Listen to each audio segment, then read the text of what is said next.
नमस्कार दोस्तों, हम आज दिवाली के दिन आप सबका हार्दिक अभिनंदन करते हैं।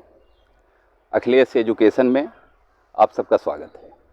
आज हम दीपावली के इस शुभ दिन पर हम मैथ के अच्छी जानकारी है आर्यन सर से आपसे मुलाकात करवा रहे हैं। आज से आपको C TET, super TET, TET के बारे में सारी जानकारियां आज से आर्यन सर देंगे। आर्यन सर आइए, आप आइए सर। धन्यवाद अखिलेश सर। मैं आर्यन सर आज से इस फैकल्टी में अखिलेश एजुकेशन जौनपुर में गणित के बारे में क्लास कराएंगे और आप लोगों से जो भी क्वेरी या जो भी क्वेश्चन रहेंगे आप लोग कमेंट बॉक्स में करिएगा और आप सभी को दीपावली की हार्दिक शुभकामनाएं। चलिए ठीक है, आज हम लोग शुरू करते हैं संख्या पद्धति के बारे में। तो नमस्कार दोस्तों, आप सब आर्यन सर से पढ़िए। ठीक है, तो शुरुआत करते हैं संख्या पद्धति।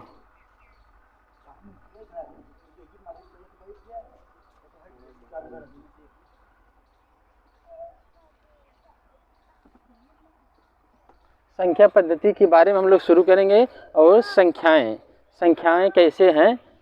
तो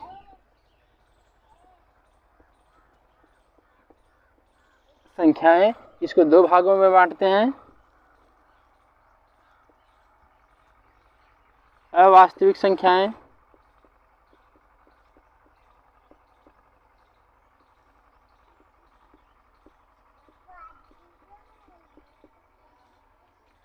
वास्तविक संख्याएं।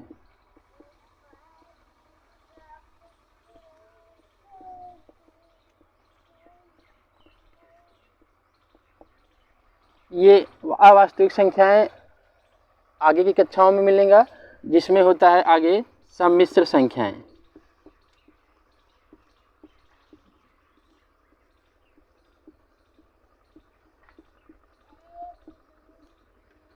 इसका एक नाम और भी है, काल्पनिक संख्याएं।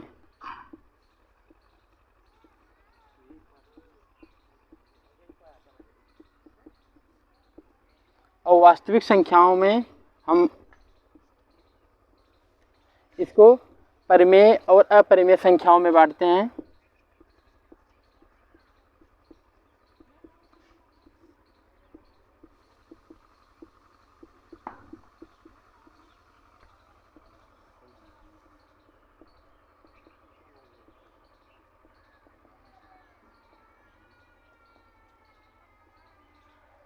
परिमेय संख्याओं के बारे में, इसको अपरिमेय संख्याएं जो होती हैं, जैसे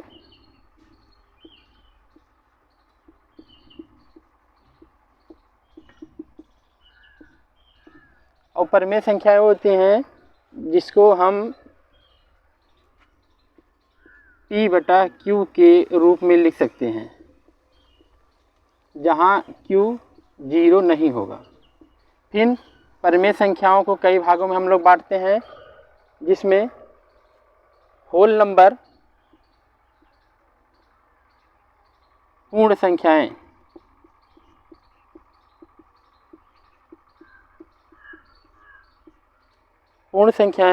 तथा प्राकृतिक संख्याएं कहते हैं।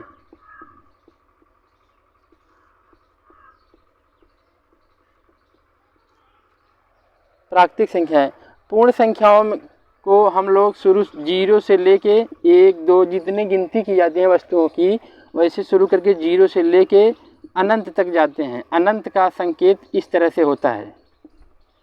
और प्राकृतिक संख्याएं वो होती हैं जिनसे हम वस्तुओं की गिनती करते हैं, जैसे 1, 2, 3, ये भी अनंत तक जाता है। अनंत का संकेत इस प्रकार से रहता है।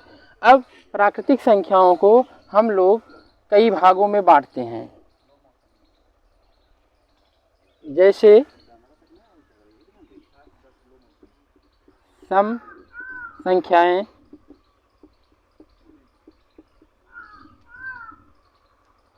विषम संख्याएं,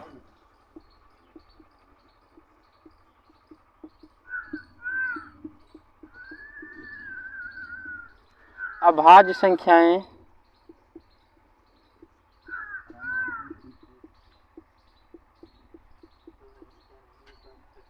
सहभाज्य संख्याएं,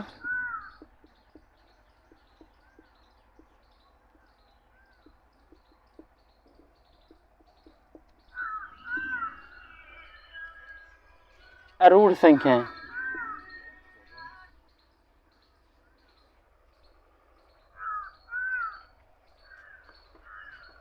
तो देखिए हम लोग इस पे सम संख्याएं क्या होती हैं, वे संख्याएं जो 2 से पूरा पूरा कट जाएं, 2 से विभाजित,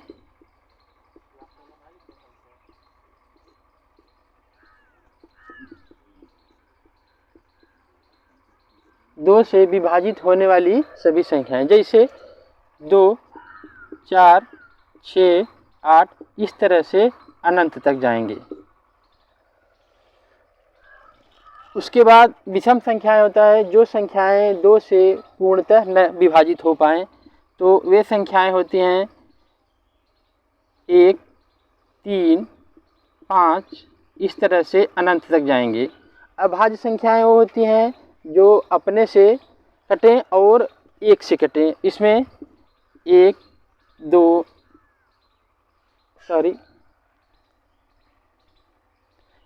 1 को छोड़कर 2, 3, 5। यहाँ पे ये ध्यान देना है कि अभाज्य संख्या, इसको अंग्रेजी में कहते हैं प्राइम नंबर। यहाँ पे प्राइम नंबर 1 को हमेशा याद रखना है, विभिन्न परीक्षाओं में पूछता है। 1 न तो प्राइम नंबर है, न तो भाज्य है, न तो अभाज्य है। ठीक, ये बहुत ध्यान देने की बात है। और सहभाज्य संख्याएं और आगे एक होता है भाज्य संख्याएं। भाज्य संख्याएं वो होती हैं जो अन्य संख्याओं से भी करते हैं, जैसे 4, 8, 10, 9 आदि। देखिए भाज्य संख्याएं जो होती हैं ये एक दूसरे से कटती हैं, और सहभाज्य संख्याएं जो होती हैं इनको को प्राइम नंबर कहते हैं। इनके बीच का, जो संख्याओं के बीच का HCF हमेशा 1 होता है। और हम लोग एक बार फिर से शुरू से देख लेते हैं, जल्दी जल्दी रिवीजन करके। वास्तविक संख्याएं, और फिर यहाँ पे हैं अवास्तविक संख्याएं, अपरिमेय संख्याएं, परिमेय संख्याएं। परिमेय संख्याओं को हम लोग यहाँ थोड़ा से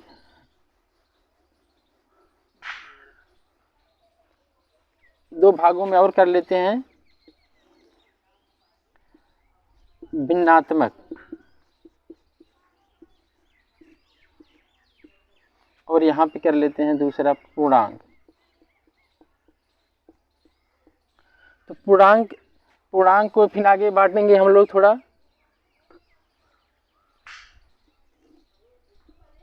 धनात्मक पूर्णांक और फिर ऋणात्मक पूर्णांक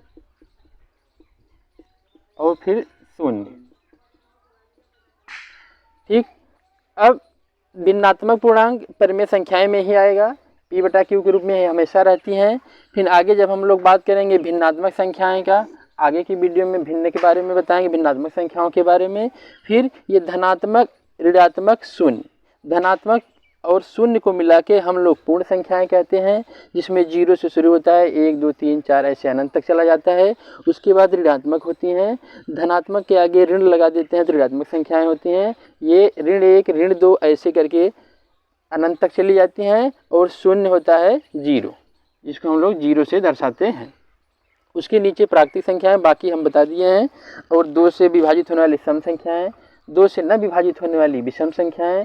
और आज हम लोग जो है आगे देखते हैं कि परीक्षाओं में किस प्रकार से पूछता है कि किसी संख्या के बीच में कितने कितने प्राइम नंबर होते हैं। तो देखिए, अभाज्य संख्याएं विभिन्न परीक्षाओं में पूछता है कि 1 से लेके 100 तक, 1 से लेके 50 तक, 1 से लेके 10 तक कितनी अभाज्य संख्याएं होते हैं। तो आपको सुविधा के लिए बता दें, 1 से लेकर 25 तक 6 अभाज्य संख्याएं होती हैं।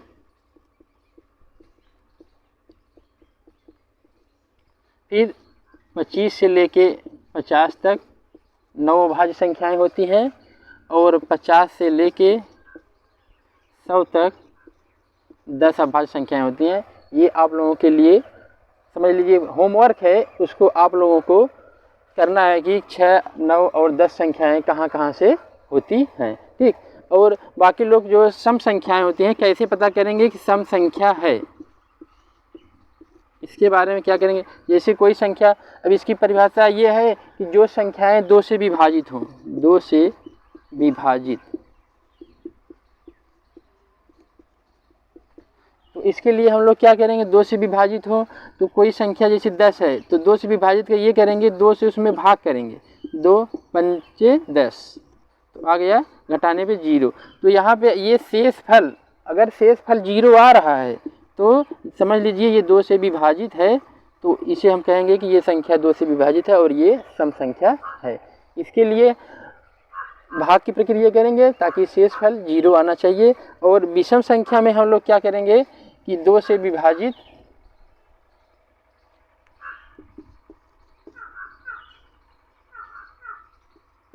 विषम संख्या 2 से विभाजित न हो, वही प्रक्रिया है। भाग की प्रक्रिया हम लोग अपनाएंगे कि जैसे दिया है 15, 2 से भाग करेंगे, 2 सते 14, आया शेषफल 1, ताकि यहाँ पे हमेशा शेषफल कुछ न कुछ बचना चाहिए।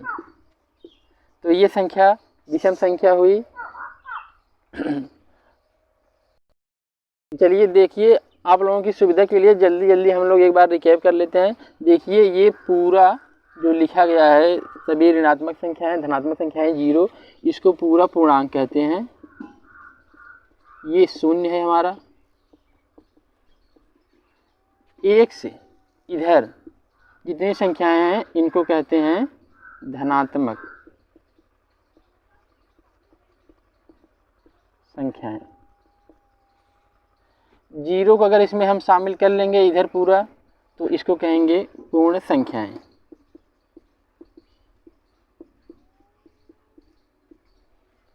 ये हो गई यहाँ ऋण 1 से ऋण 2, ऋण 3, 4 ऐसे आगे तक, तो ये हो गया ऋण संख्याएं, ऋणात्मक संख्याएं। और ये गिनती जो जिसको हम लोग गिनती वस्तुओं को गिनने के काम करते हैं, इसको प्राकृतिक संख्याएं कहते हैं। 1, 2, 3, 4 ऐसे अनंत तक जाएगा प्राकृतिक संख्याएं।